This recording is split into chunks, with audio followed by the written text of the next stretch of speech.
Friends, हर साल 11 जुलाई को world population day मनाए जा रहे हैं पूरी विश्व भर में। तो रविंद्रनाथ टैगोर यूनिवर्सिटी में भी हम हर साल जागरूकता के लिए ये प्रोग्राम हम करते हैं। और पैंडेमिक का द्वारा मतलब पैंडेमिक का वजह से जो फिजिकल प्रोग्राम हम नहीं कर पा रहे हैं, लेकिन ऑनलाइन में हम ये प्रोग्राम कर रहे हैं। और इसमें से जितने भी पार्टिसिपेंट्स हो वो लोग जोड़ रहे हैं, तो मेरे ख्याल से सबका ये प्रोग्राम से लाभ होगा। आज हमारे साथ जो पैनल में है, dean of science doctor Neetu Paliwal madam है हमारे साथ। नमस्कार। डॉक्टर प्रज्ञा श्रीवास्तव मैडम है जो कि एचओडी है लाइफ साइंस। डॉक्टर ज्योति रावत भी है एचओडी इंचार्ज फिजिकल साइंस के। और भी बहुत सारे डिग्निटरीज फैकल्टीज है हमारे बीच। और हमारे आज माननीय स्पीकर महोदय जो है अखिल नामदेव सर। आप जानते हैं कि इस समय इतनी उनकी ऑफिशियल व्यस्तता का बावजूद भी हमारे साथ उन्होंने टाइम दिया है और जुड़े हैं। डॉक्टर अखिल नामदेव साहब वर्तमान में प्रेस इंफॉर्मेशन ब्यूरो पीआईबी का डायरेक्टर है। और उनका बारे में थोड़ा सा छोटी सी मतलब ब्रीफ मैं आपको देना चाहूँगा। हालांकि उनका पूरा लंबा बायोडाटा हम पढ़ेंगे तो समय जाएगा, तो छोटी सी ब्रीफ ऐसा है। इन्होंने ministry of information and broadcasting में 1991 में ज्वाइन किए हैं as an Indian information service officer, IIS officer का हिसाब से। उसके बाद उन्होंने डिफरेंट डिपार्टमेंट में काम किया है। उनका स्थानांतरण भी डिफरेंट डिपार्टमेंट में हुआ। स्वाभाविक रूप से उनका मतलब अभिज्ञता भी वैसे ही है। उसके बाद उन्होंने डायरेक्टरेट ऑफ फील्ड पब्लिसिटी में लंबा उन्होंने सर्विस दिया है। उसके बाद उनका सर्विस रहा है दूरदर्शन न्यूज़ MP। और वर्तमान में नामदेव सर PIB का डायरेक्टर हैं भोपाल यूनिट की। तो मैंने सर को रिक्वेस्ट किया था कि सर आज का दिन ऐसे है, इसमें कोई डॉक्टर्स और हम फैकल्टीज और ऐसे कोई एक्सपर्ट्स को ना बुला के आप कोई हम बुलाना चाहते हैं, आपको समय देना पड़ेगा। लेकिन उन्होंने बाद में राजी हुआ है और अत्यंत मतलब व्यस्तता का बावजूद भी उन्होंने समय दिया है। उनको हम सुनेंगे। तो मैं आज dean of science doctor Neetu Paliwal ma'am से रिक्वेस्ट करूंगा कि आप फॉर्मल एक वेलकम कर लीजिए। उसके बाद हम प्रोग्राम। हाँ जी सर आवाज आ रही है? नीतू पालीवाल मैम। जी हाँ मैडम, आवाज आ रही है? हाँ बिल्कुल आ रही है madam. Okay, thank you. I start with this line. It is very easy to add more heads to the world, but very difficult to maintain. Wish you all happy World Population Day. Thank you. Good morning to all. I, Dr. Neetu Paliwal, Dean Faculty of Science, on behalf of Faculty of Science RNTU family, I would like to welcome our speaker, Mr. Akhil Kumar Rao sir. He is Director, PIB Bhopal. We are very grateful to you, sir, for accepting our invitation. I would like to congratulate to Prabal Roy, sir, Director CSE RNTU, for organizing this wonderful webinar. Further, I would like to welcome HOD, faculty members, and all participants for joining this webinar. Over to you, sir. Sir, आपका फिर से बहुत-बहुत स्वागत है। धन्यवाद madam formal welcome करने के लिए बहुत अच्छा से। तो before I handed over this forum to doctor Namdev sir, मैं बताना चाहूँगा कि आज की जो प्रोग्राम है, प्रोग्राम में बहुत सारे माननीय फैकल्टीज भी जुड़े हुए हैं। सबका नाम लेना संभव नहीं है, लेकिन मैं ये भी बताना चाहूँगा कि हमारे जो पूर्व vice chancellor sir Goyal sir भी इसी में आज जुड़े हुए हैं। ओह, ये तो बहुत बड़ी बात है हमारे लिए। सर आपकी बहुत बड़ी बात है। नमस्कार। आपके मेरे पैनल में टेक्निकली मैं नहीं ले पा रहा हूँ, लेकिन आप हमसे जुड़े हुए हैं। ये आप हमारे प्रोग्राम की गरिमा बढ़ाए हैं। बहुत बहुत धन्यवाद। अखिल नामदेव सर, अभी मैं फ्लोर जो है आपको मैं सौंप रहा हूँ। आप इस बारे में आपका जो अभिज्ञता है, आपका अनुभव है, हमसे शेयर कीजिए। बहुत सारे स्टूडेंट्स धीरे धीरे जोड़ते जाएंगे, क्योंकि उनको पहले ही मैंने बताया कि एग्जाम टाइम चल रहा है और बहुत सारे सेमिस्टर्स का वाइवा भी चल रहा है, तो तुरंत वो वाइवा मतलब वही भी करेंगे और इसमें भी धीरे धीरे जोड़ते रहेंगे। तो आप सर शुरुआत करें वर्ल्ड पॉपुलेशन डे 21 सर। आप सभी को बहुत बहुत नमस्कार, और आपने मौका दिया कि विश्व जनसंख्या दिवस के संदर्भ में आपसे बात करें।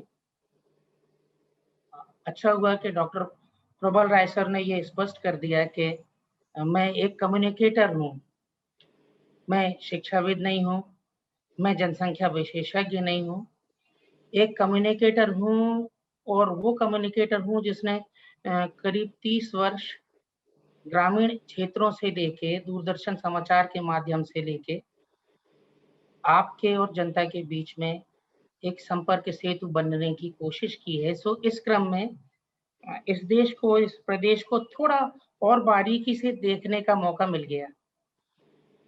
हम लोग क्या करते हैं, अक्सर चीजों को किताबों, तथ्यों, आंकड़ों से जोड़ते हैं और इस पैरामीटर पे तय करते हैं कि विषय कितना गंभीर है या कि सामने वाला कितना गहन और गंभीर अध्ययन करके आया हुआ है। तो मैं एक बात बहुत अच्छे से स्पष्ट कर दूंगा कि आंकड़ों से खेलने का मेरा इस विषय के बारे में कम से कम कोई इरादा नहीं है, क्योंकि जो इस पृथ्वी पर पैदा होकर इस समय अस्तित्व में है, वो इस पृथ्वी की स्थिति और स्वयं की परिस्थिति दोनों से बहुत अच्छे से अवगत है। तो बेहतर होगा कि हम लोग इसे आपसी संवाद ऐसा समझें कि जो मैंने देखा सुना समझा है जनसंख्या और इस पृथ्वी को और इस देश को, वो आपसे साझा कर लूं।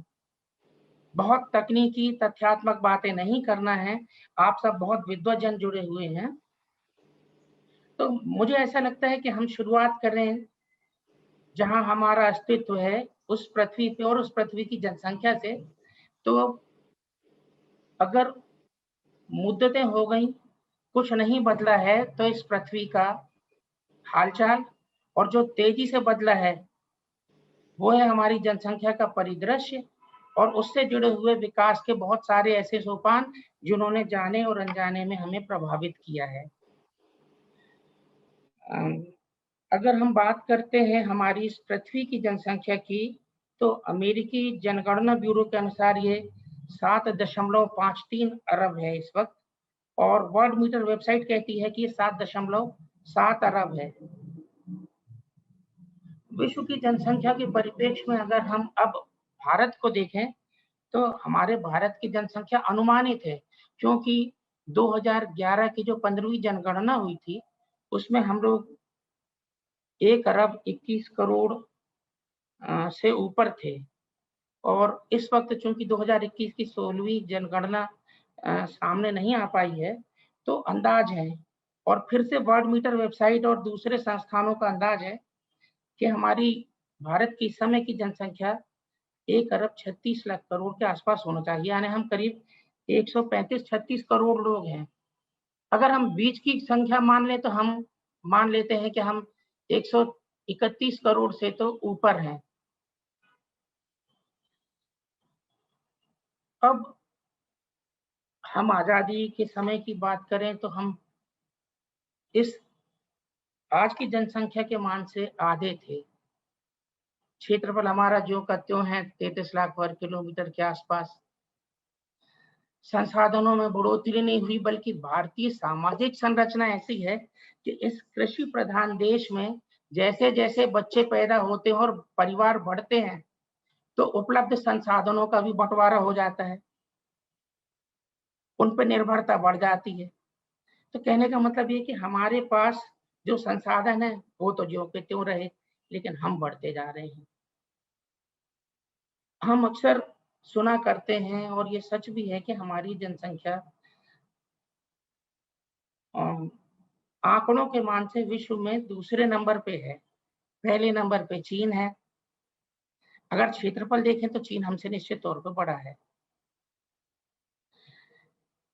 अभी हाल में ही जो पिछले वर्ष कोरोना के लॉकडाउन लगे और उससे लोगों का इधर से उधर आना जाना हुआ, लोगों की तकलीफें जो हमने देखी, सरकार ने दिन रात लगा दिए उनको मूलभूत सुविधाएं देने, उनको अनाज देने और सब देने। इसके लिए प्रधानमंत्री गरीब कल्याण अन्न योजना से लेके और बहुत सारी योजनाएं चली, लेकिन जो हमको समझ में आया वो ये कि जनसंख्या वृद्धि के कारण जो हमारे संसाधनों में कमी हो गई, उसके चलते लोग अपने घरों को छोड़ के रोजी रोटी के लिए दूसरी जगहों पर गए। इससे जनसंख्या का जो वितरण है वो बड़े असमान ढंग से हुआ। अब इसे समझने की जरूरत है कि ये जनसंख्या वृद्धि नहीं है, ये जनसांख्यिकी परिवर्तन है कि छोटी जगह के रहने वाले लोग रोजी रोटी कमाने के लिए कुछ बड़ी जगहों पे जाने को मजबूर हो गए। उन बड़ी जगहों पे एकदम से बहुत सारी ऐसी चीजें उपलब्ध कराने का जोर पड़ा जिन्हें हम अपनी मूलभूत आवश्यकताओं से जोड़ सकते हैं। पानी उनमें से एक हो गया, रोजी रोजगार के साधन दूसरे हो गए, शिक्षा तीसरी हो गई, स्वास्थ्य चौथा हो गया। बहुत सारी चीजें लगातार जुड़ी हो गई। तो इनमें किसी बड़े तथ्यात्मक विश्लेषण की जरूरत नहीं है कि हमारी हर समस्या के मूल में कहीं न कहीं जनसंख्या में होने वाली वृद्धि बड़ा काम कर रही है। ये तो तात्कालिक चीजें हैं। अब हम ये सोचें कि हम आने वाले समय में आने वाली पीढ़ी को क्या देने वाले हैं, तो थोड़ा-सा डर लगता है आंकड़े आपसे शेयर करने में। आजकल डिजिटल एरा है, डिजिटल एज है। हम जो जानना चाहें गूगल महाराज हमको 1 मिनट में सब चीज़ें उपलब्ध करा देते हैं। सरकारी आंकड़ों के साथ-साथ बहुत सारे ऐसे विश्वसनीय संस्थान हैं, जिनके आंकड़े हमारे सामने आते हैं और वो दुनिया भर के बारे में तमाम किस्म के आंकड़ों को आपके सामने पेश करते हैं, परोस देते हैं।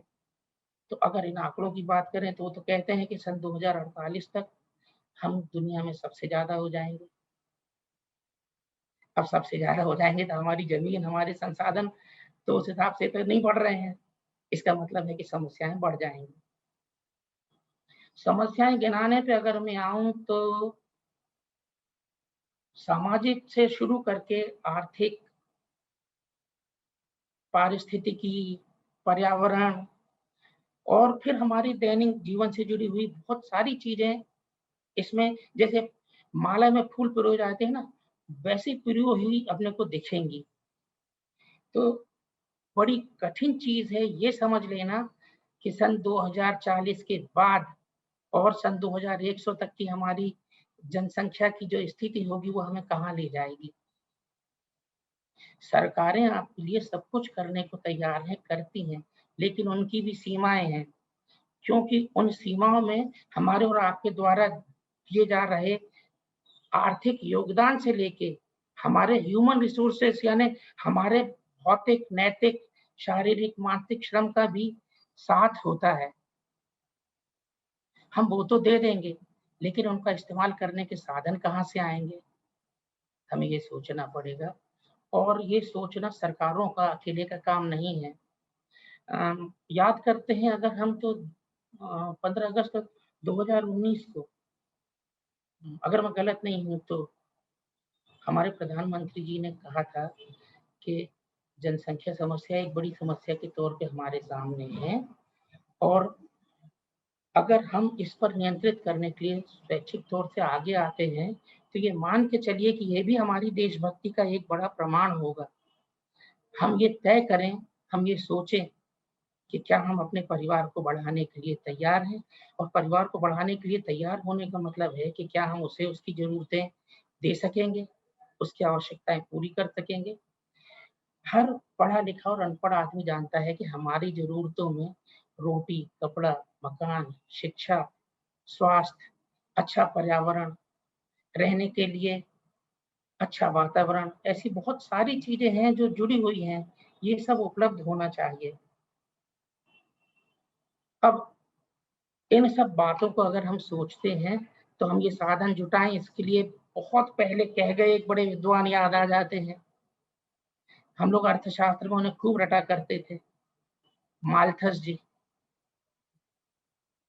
उनका प्रिंसिपल ऑफ पॉपुलेशन है, जनसंख्या का उन्होंने जो सिद्धांत और सिद्धांत जनसंख्या का जो उन्होंने नीति बिंदु प्रस्तुत किया, उसका बड़ा साधारण सा गणितीय मूल है वो कहते हैं साहब कि आपके संसाधन तो बढ़ते हैं गिनती के हिसाब से 1, 2, 3, 4, 5, 6, 7, 8 और आपकी जनसंख्या बढ़ती है पहाड़ों के हिसाब से गुणात्मक रूप से 2 दूनी 4 दूनी 8 दूनी।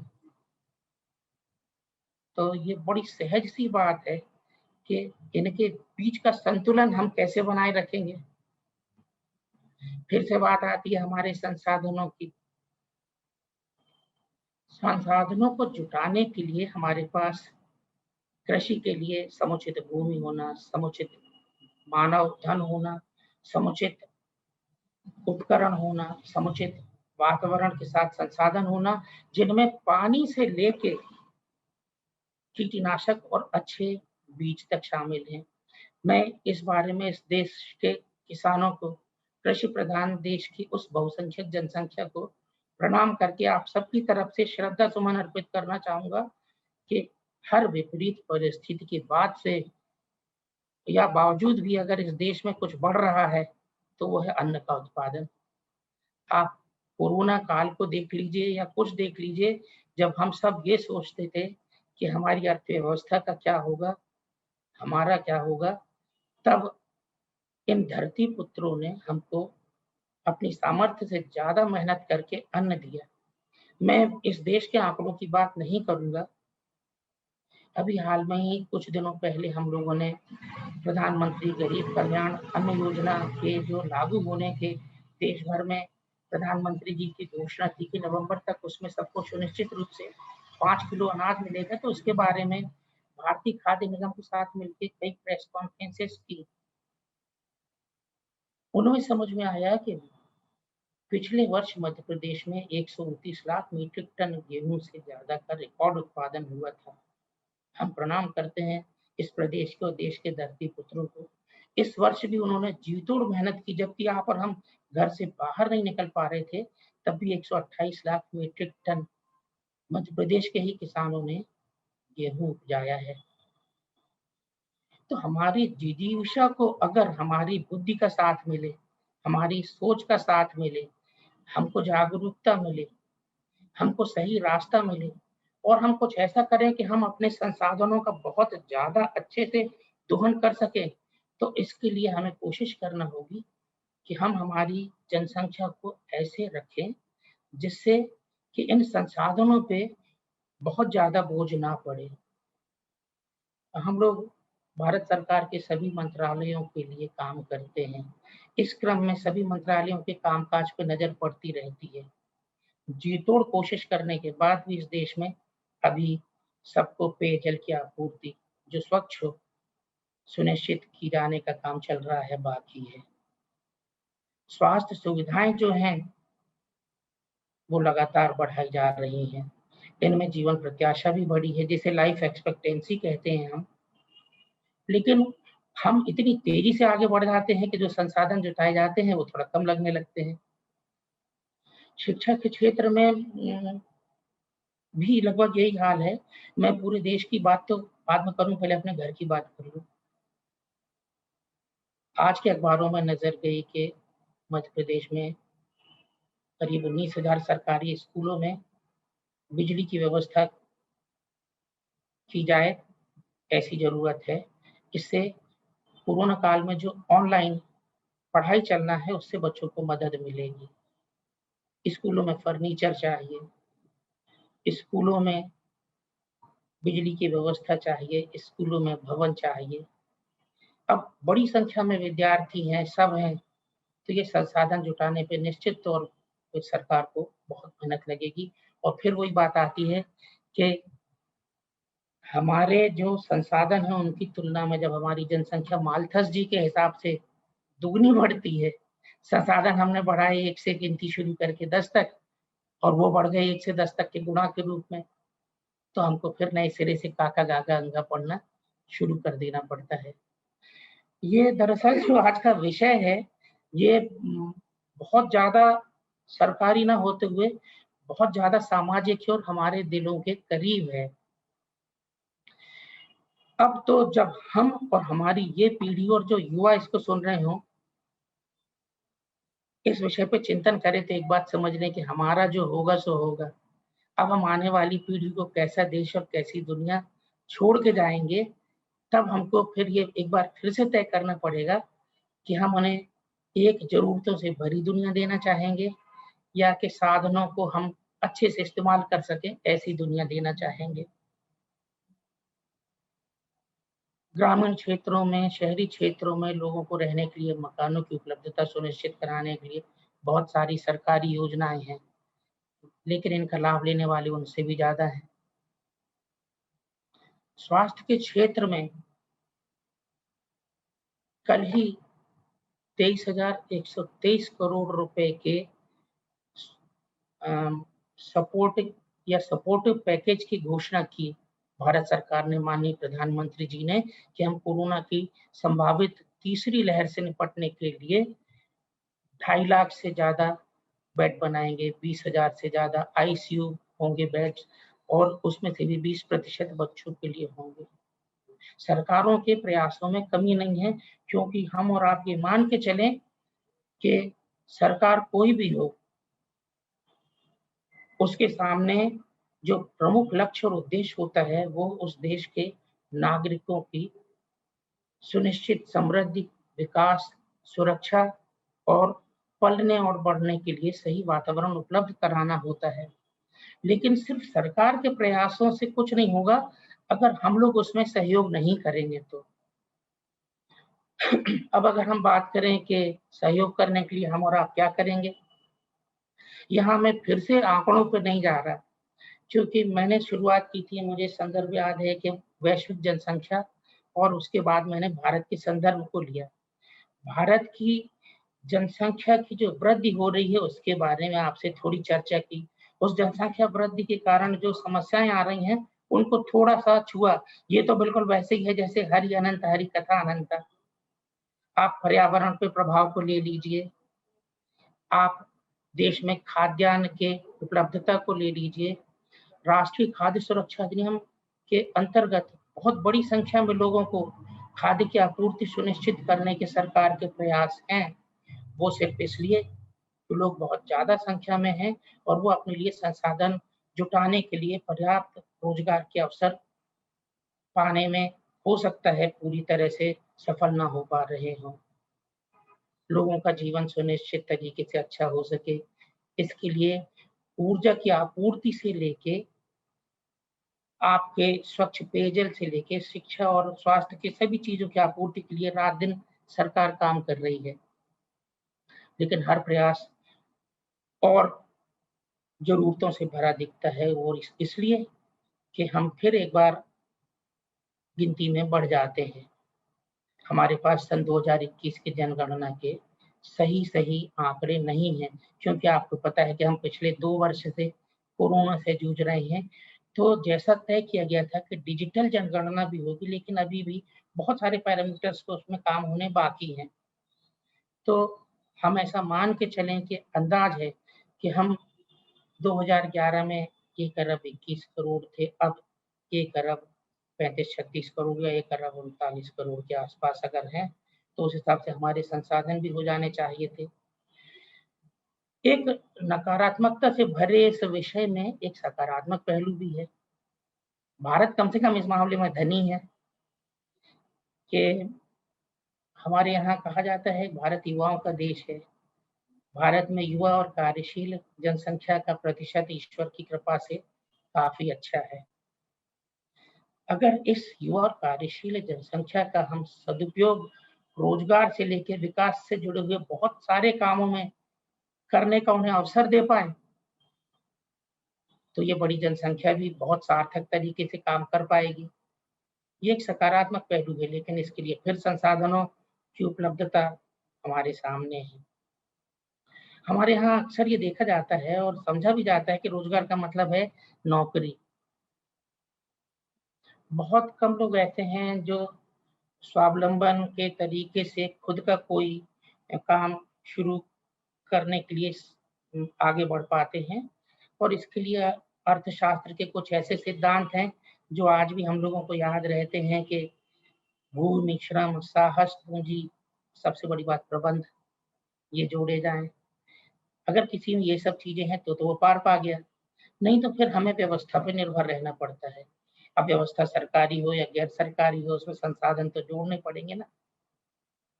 तो ये मिले-जुले जो चीज़ें हैं, यानी जनसांख्यिकी प्रभाव जो हैं, उनका अगर आप अध्ययन करें तो आपको बड़ा अजीब-सा लगेगा कि श्रमिकों को काम मिलने में भी असुविधा होने लगती है उनके अपने स्थान पे, अगर जनसंख्या का और जनसंख्या वृद्धि असमान रूप से है।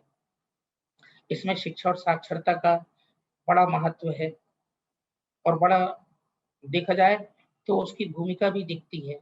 भारत के परिप्रेक्ष्य में दक्षिण भारतीय कुछ कुछ राज्यों में जनसंख्या की जो वृद्धि दर है और जो प्रजनन की दर है, वो उत्तर भारत के कुछ राज्यों के मुकाबले या कई राज्यों के मुकाबले कुछ कम है। अगर इसका आप सापेक्ष अध्ययन करें, तो आपको समझ में आएगा कि इसके पीछे वजह शिक्षा का प्रसार है। शिक्षा का प्रसार होने से वो अपने पास जो उपलब्ध संसाधन हैं, उनका भरपूर इस्तेमाल कर पा रहे हैं या कि अधिकतम इस्तेमाल कर पा रहे हैं। अगर आप माइग्रेशन के आंकड़ों पर नज़र डालें, तो उत्तर भारत के बहुत से राज्यों में, जबकि इनमें से एक आध राज्य तो देश में सबसे ज़्यादा जनसंख्या वाला राज्य भी है। वहाँ से लोग रोज़ी-रोज़गार के लिए ऐसी जगहों पे जाते हैं, जहाँ उनको इसकी उपलब्धता दिखने लगती है। ये सब क्या है? ये सब है तो जनसंख्या वृद्धि से जुड़ी हुई बातें। हम भोपाल में बैठ के बात कर रहे हैं, तो अगर भोपाल का संदर्भ या मध्य प्रदेश का संदर्भ या उसको भारत के संदर्भ में देखें, तो बदले हुए वर्षों में जनसंख्या वृद्धि ने इस देश की तस्वीर को बदल के रख दिया है। वनों की उपलब्धता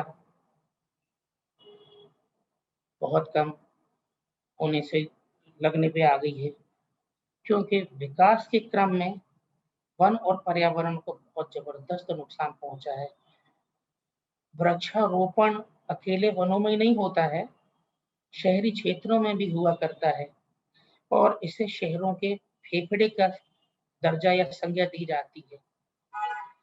जब भी विकास की बात होती है जो बहुत ज़रूरी है, इसकी ना तो अनदेखी की जा सकती है, ना इसे टाला जा सकता है। तो पहली मार जिसे पड़ती है, वो होते हैं वृक्ष। इन वृक्षों के हटाए जाने का हम जो भरपाई करने का प्रयास करते हैं, अभी वो बहुत सफल नहीं हो पा रही है। हम कहते हैं ना कि हम बदले में वृक्ष लगाएँगे, वो लगेंगे और हमारे लिए उपयोगी बनने तक में बहुत वर्षों का जो वक़्फ़ा है, गैप है, उसमें हमारे पर्यावरण पे जो प्रभाव पड़ेगा, उसका अध्ययन हम कैसे करें? ये देखने वाली बात है। ग्रामीण क्षेत्रों में भी विकास की धमक या पहुँच हुई है। ग्रामीण क्षेत्रों में भी बड़ी तेज़ी से चीज़ें बदली हैं। कृषि भूमि का रकबा थोड़ा सिकुड़ा है। जो नदियाँ चौबीसों घंटे 12 माह बहा करती थीं, अपने अस्तित्व के लिए जूझने लगीं। हमने हमारी ज़रूरतों को पूरा करने के लिए जो कुछ भी किया, वो हमारी मजबूरी का हिस्सा था, लेकिन इसका खामियाज़ा प्रकृति को भुगतना पड़ रहा है। अब जब प्रकृति ये सब भुगतेगी, तो वो आने वाले समय में हमें क्या देगी? हमारी आने वाली पीढ़ी को क्या देगी? ये हमें बहुत अच्छे से समझ-बूझ लेना चाहिए और विश्व जनसंख्या दिवस के संदर्भ में हमारी चिंताओं का मुख्य विषय ये होना चाहिए कि हमारे साथ जो है सो है। अब आने वाली पीढ़ी के लिए कम से कम हम इसे कर्तव्य मान के ऐसा सुनिश्चित और सुरक्षित वातावरण दें, जिसमें वो खुल के साँस ले सकें, उनकी ज़रूरतें पूरी हो सकें। सब हो सके तो हम सबको अपने परिवार ऐसे रखने होंगे, जो संख्या में कम हों, क्षमता में और सक्षमता में बहुत ज़्यादा हों। ये सरकार की नहीं, समय की माँग है। आप ये मान लें कि हम इस गौरवशाली देश में पैदा हुए हैं, जिसकी प्रजातांत्रिक बुनियाद को दुनिया मानती है। इस देश में कहा गया कि जनता जो है, वो सबसे बड़ी है। हम जनता के लिए सब कुछ करते हैं। जनता सबसे बड़ी है, तो जनता की आवश्यकताएं पूरी करने सबका दायित्व बनता है और उस क्रम में, इस दायित्व को पूरा करने के क्रम में जबरदस्ती का कोई रोल नहीं है। जबरदस्ती की कोई कहना चाहिए गुंजाइश भी नहीं दिख रही है, क्योंकि फिर ये शब्द है कि हम वो प्रजातांत्रिक देश हैं जिसमें हर निर्णय जनता की रजामंदी से किया जाना हमारी संवैधानिक नहीं नैतिक और वो बाध्यता है जिसकी वजह से पूरे विश्व में हमारा स्थान है। अब जनसंख्या प्रति ऐसा संवेदनशील विषय है कि जैसे प्रभावित पूरा देश, जनता और सरकार भी होती है, तो सरकार इसमें क्या करे? एक चीज साफ कर चुका मैं, आप भी जानते हैं, हम भी जानते हैं कि परिवार सीमित करने, कम करने के लिए कोई कानून नहीं बना के लाया जा सकता। हम कोई दिशा निर्देश भी नहीं दे सकते, हम नीति बना सकते हैं, कार्यक्रम बना सकते हैं। एक दो राज्यों में जनसंख्या नीति भी बन रही है, उस पर चर्चा हो रही है। इस विषय को मैं नहीं छूऊंगा। आज के अगर आप समाचार पत्र और चैनल्स देख रहे होंगे तो उत्तर प्रदेश कल अपनी जनसंख्या नीति के बारे में बात करेंगे। उसका शायद ड्राफ्ट या मसौदा भी बन गया है। तो ये हमारे और आपके चर्चा करने का मुद्दा नहीं है, हम सबके सोचने का मुद्दा है कि जनसंख्या नीति दरअसल है क्या? ये नीति आपको जब परिवार सीमित रखें तो उसके लिए आपको कैसे स्वास्थ्य का आधारभूत ढांचा अच्छा मिल सके, उससे जुड़ी हुई हम सेवाओं की पूर्ति कैसे कर सकें, ये तमाम बातें उसमें जोड़ी जाएंगी। स्वैच्छिक तौर पर लोगों को प्रेरित करने के प्रयास किए जाएंगे और सरकारी योजनाओं और कार्यक्रमों में भी कुछ ऐसा होगा कि जो प्रेरित होके सीमित परिवार रख रहे हैं लोग, उनको प्रोत्साहन दिया जाए। यहाँ प्रेरणा और प्रोत्साहन दो अलग-अलग शब्द हैं।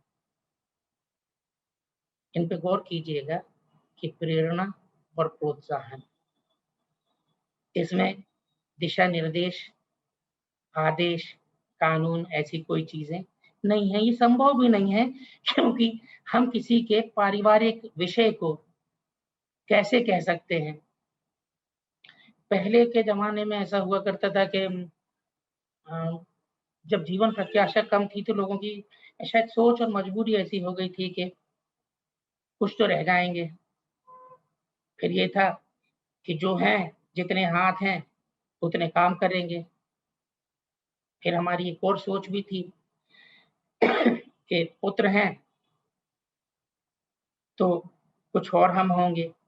इन सब चीज़ों के मिले-जुले जो सामाजिक परिणाम रहे, वो गिनती में बढ़ोतरी की तरफ इशारा करते चले गए। इस वक़्त थोड़ा-सा ये इर्रेलेवेंट सी भले लगे, लेकिन ये था, ये हम और आप सभी मानते हैं, सामाजिक मनोवैज्ञानिक कारक रहे हैं। शिक्षा के प्रसार, समाज में आई चेतना से अब इन सब चीज़ों में बदलाव दिख रहा है। इसका असर हमारी आने वाली जनसंख्या वृद्धि पे पड़ेगा। हम उम्मीद करते हैं कि जब हमें ये शंका है कि सन 2048 के आस-पास हम दुनिया में सबसे ज़्यादा होंगे, तो उसके बाद आने वाले कुछ वर्षों में हमारी जनसंख्या की वृद्धि स्थिर भी होगी। ऐसा भी हमारा अनुमान है, क्योंकि तब तक चेतना का भी विकास हो चुका होगा और जनसांख्यिकी परिवर्तन के जो 4 चरण होते हैं, अब ये बड़ा क्लिष्ट सा और बोर सा विषय है। इस पे बात नहीं करेंगे कि भैया जब जनसंख्या की बढ़ने की शुरुआत होती है, तो जन्म दर ज़्यादा होती है, मृत्यु दर कम होती है क्योंकि जन्म दर में जीवन प्रत्याशा बढ़ जाती है। ऐसे करके 3-4 चरण हैं, वो अपन जनसंख्या शास्त्रियों पर छोड़ देते हैं। घूम फिर के वापस अपन फिर आते हैं कि राष्ट्रीय जनसंख्या नीति जो है, वो दरअसल भारतीय जनसंख्या दर्शन के रूप में हम सबके मन में आए, तो बहुत अच्छा होगा। शहरी क्षेत्रों में अगर देखा जाए, अर्ध शहरी क्षेत्रों की बात नहीं कर रहा, शहरी क्षेत्रों में अगर देखा जाए तो सामाजिक रूप से इस समय न्यूक्लियस फैमिलीज़ का जोर थोड़ा-सा दिख रहा है। बच्चों की संख्या कम हो रही है। इससे थोड़ा-सा तो समस्या की गंभीरता में कमी आने के अवसर दिख रहे हैं, लेकिन ये समस्या तब कम होगी जब शिक्षा और जागरूकता का प्रसार पूरी तरह ग्रामीण क्षेत्रों में भी हो, पूरे देश में हो और एक समान रूप से हम सब ये सोचना शुरू करें कि हमारा देश, इसके संसाधन, इसके विकास के जितने भी ज़रूरी तत्व हैं, इनका हम बहुत अच्छे से उपयोग तब कर पाएँगे, जब हम अपनी जनसंख्या की जो बेतहाशा वृद्धि होगी, उसे रोक पाएँ। बेतहाशा इसलिए कह रहे हैं कि 2011 से 2021 तक के बीच में अगर 121 करोड़ से हम बढ़ के 135-36 करोड़ के आस-पास हो रहे हैं, तो चिंतन का विषय है। क्योंकि ये तय बात है कि जो प्राकृतिक संसाधन है वो नहीं बढ़े, जो भौतिक संसाधन हमें बढ़ाने पड़े, उनकी कीमत हमने चुकाई।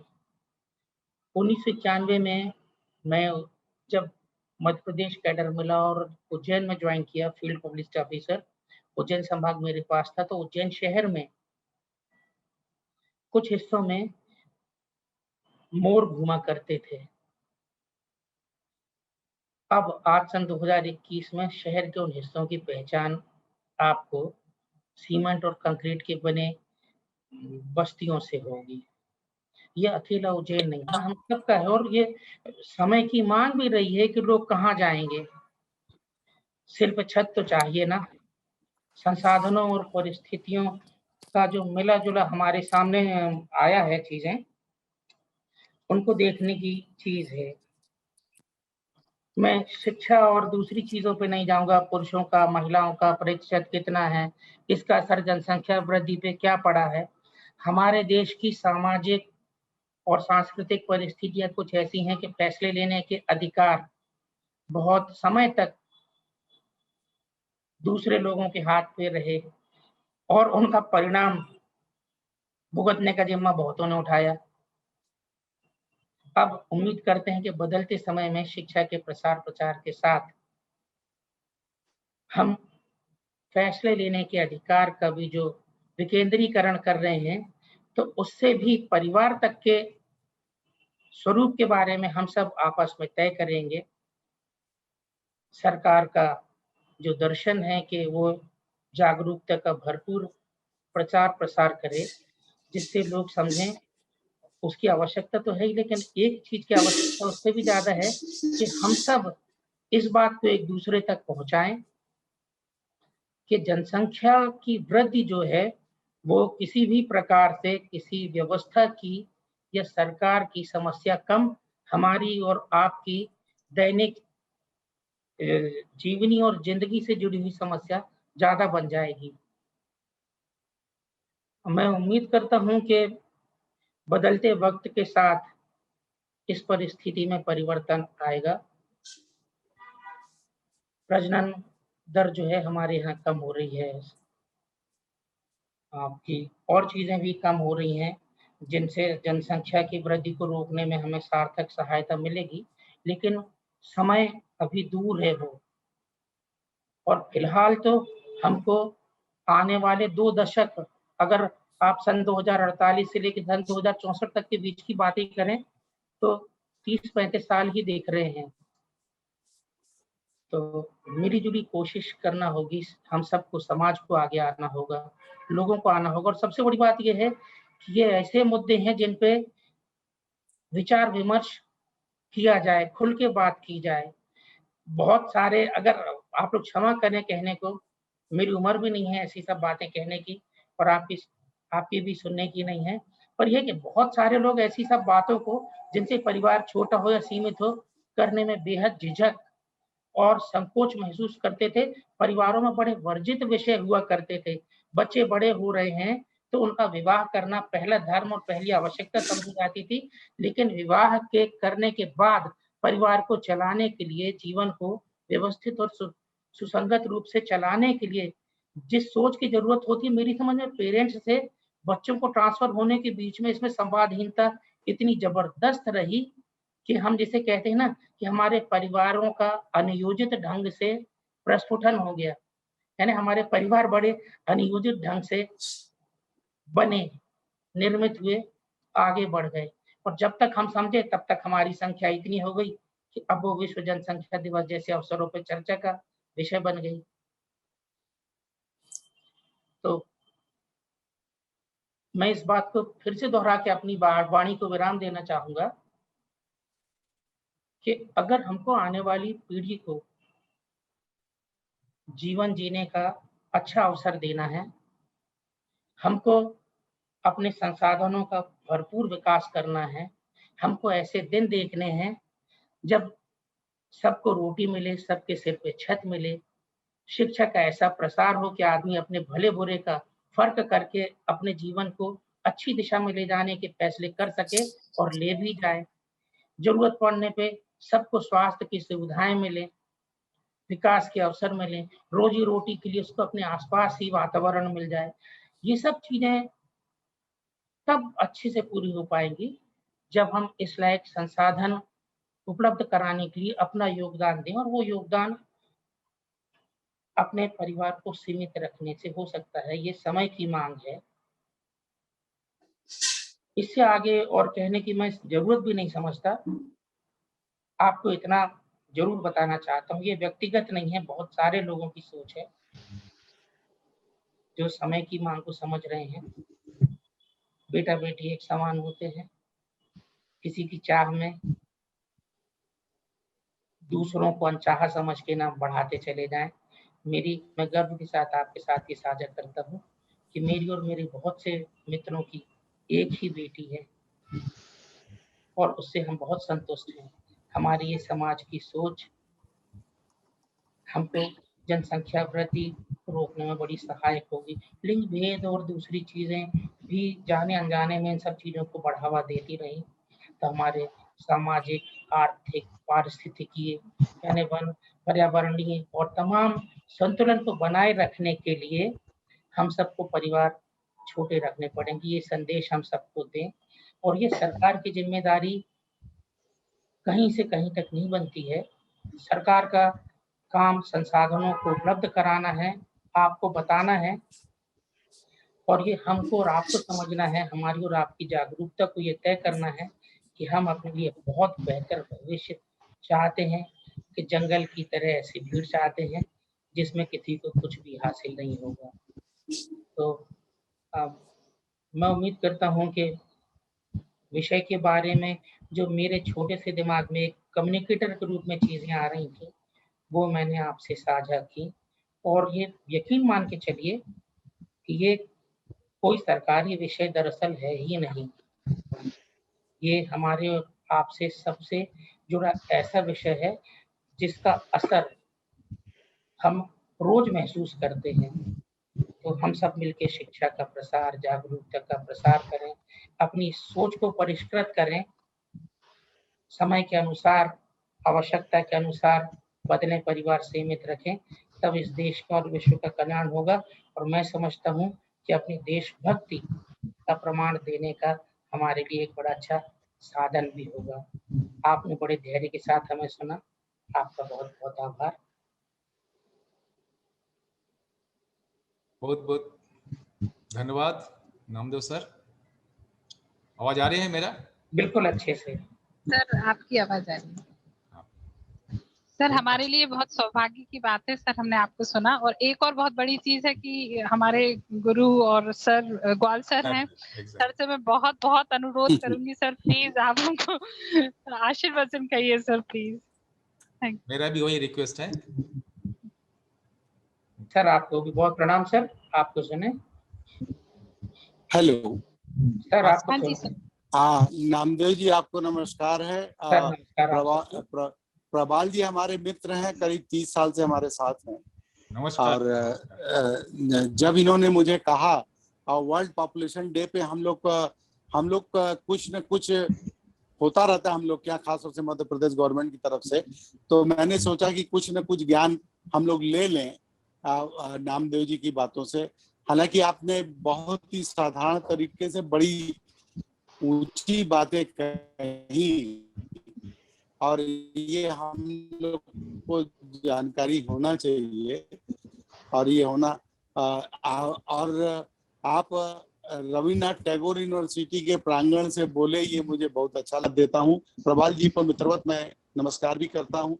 और जहाँ तक ख्याल है हमारी जो छात्राएं और छात्रा अब नहीं रही, वो लोग सब लोग डीन है, और मुझे देख करके बड़ा अच्छा लगता है कि they are doing very well. और बड़ा अच्छा लगता है उनको, मेरा दिल से आशीर्वाद है। आशीर्वाद तो मेरा जितने RNTU के जितने छात्र और टीचर गण है सभी के लिए है।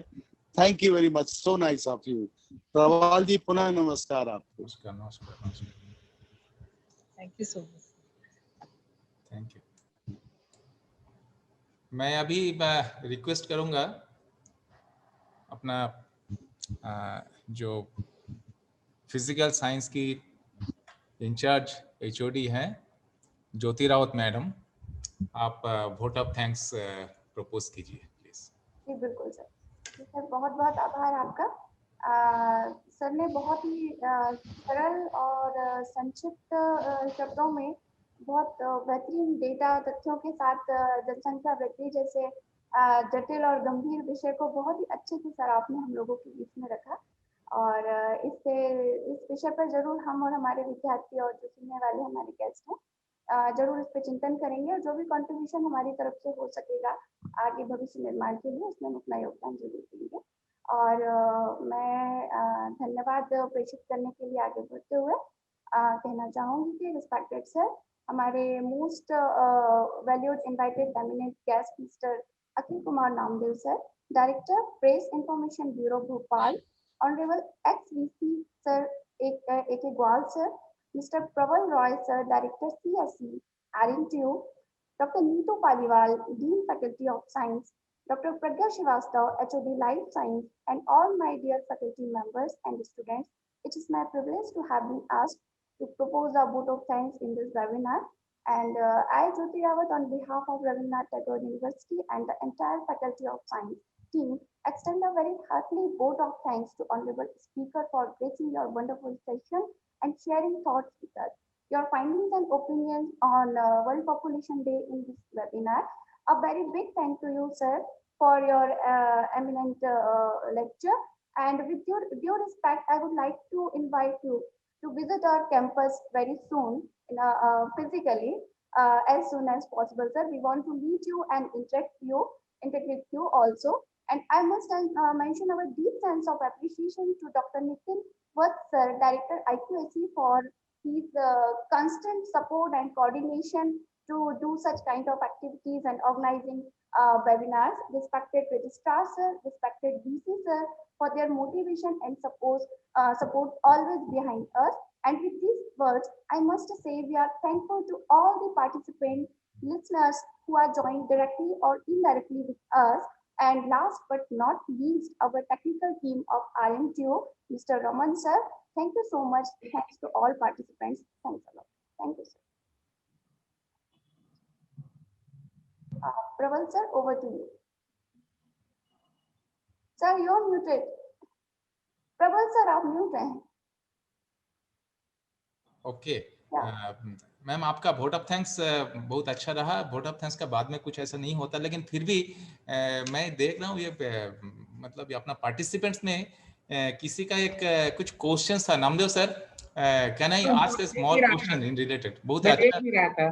हाँ, शैलेंद्र कुमार जी ने एक क्वेश्चन रखा था, अगर आप उस 2 शब्दों में कहें कि सर, क्या जनसंख्या नियंत्रण के लिए कुछ कानून बनाने की आवश्यकता है या शिक्षा में कोई बदलाव की आवश्यकता है? इस बारे में आपका क्या कहना है? तो दोनों सवालों के जवाब दे दें। हाँ। जनसंख्या नियंत्रण के लिए कानून बनाने की आवश्यकता नहीं है सर। जनसंख्या नियंत्रण की जागरूकता की ज्यादा आवश्यकता है। जबरदस्ती से कोई चीज मनवाई नहीं जा सकती। खासतौर से जब वो व्यक्तिगत और परिवार से जुड़ी हुई हो। जागरूकता से आदमी को प्रेरित और प्रोत्साहित किया जा सकता है। भारत, हम कभी ना भूलें कि एक लोकतांत्रिक देश है जिसमें फैसले थोपे नहीं जाते, कानून लादे नहीं जाते, जबरदस्ती की नहीं जाती, जनहित सबसे ऊपर रखा जाता है। और दूसरा जहां तक है तो मैं अब स्कूली और कॉलेजी शिक्षा छोड़े हुए 30 वर्ष से ऊपर हो गए। तो इस समय शिक्षा व्यवस्था में जनसंख्या के बारे में क्या है ये तो नहीं पता, लेकिन मैं पक्का कह सकता हूँ कि जनसंख्या के बारे में शिक्षा व्यवस्था में अभी भी ऐसे विषय जुड़े होंगे तो पहलुओं को जनसंख्या वृद्धि से जुड़े हुए और विस्तृत जानकारियों और ज्ञान को जोड़े जाने की जरूरत है। शिक्षा व्यवस्था में बदलाव की जरूरत मैं नहीं समझता, क्योंकि ये जनसंख्या समस्या, जनसंख्या वृद्धि हमारी शिक्षा व्यवस्था का एक अभिन्न हिस्सा है ये, क्योंकि हमारे अर्थव्यवस्था से लेके समाज शास्त्र से लेके तमाम बातों पे असर डालने वाला विषय है। ठीक ठीक जी, मेरे ख्याल से शैलन जी आपका प्रश्न का उत्तर सर ने बहुत अच्छा से समझाया। बहुत बहुत धन्यवाद सर। फिर भी मैं बिफोर एंडिंग फिर से मैं कहना चाहूँगा कि हमारे बीच में प्रोफेसर गोयल सर आके हमारे जो प्रोग्राम की जो मतलब ये इसका गरिमा इतना वृद्धि किए हैं सर, बहुत बहुत धन्यवाद आपको। और आगे भी हम चाहेंगे, हम आशा करेंगे कि सर आप हमारे प्रोग्राम आइए, सुनिए, तो हमारे इसमें इनकरेजमेंट होता है। बहुत बहुत धन्यवाद। और नामदेव जी से कहना है कि जैसा कि आपसे चर्चा हुई है, आगे भी जाके हम रविंद्रनाथ टैगोर यूनिवर्सिटी का साथ, आपका डिपार्टमेंट का साथ में, आपके साथ में हम कुछ कोलैबोरेटिव प्रोग्राम हम करेंगे, जैसे कि चर्चा हुआ है। मेरा मन में बहुत सारी चीज है प्लानिंग, हम आगे आगे धीरे धीरे इसको लेके जाएंगे। बहुत बहुत धन्यवाद गोयल सर। फिर भी आपसे दोबारा फिर से धन्यवाद दे रहा हूँ सर। जय हिंद। Thanks sir. नीतू पालीवाल को नमस्ते कहिए। Madam is there. Yes yes, alright, thank you. बहुत अच्छा, सो नाइस। तो आई थिंक एंड अप करें प्रोग्राम को। यस, आप एंड अप करें, है ना? We can end up. धन्यवाद, नमस्कार। Thank you sir, thank you Prabal, thank you सभी को धन्यवाद। बहुत अच्छा, आपको भी बहुत धन्यवाद अवसर देने के लिए। बहुत अच्छा प्रोग्राम रहा। धन्यवाद सर।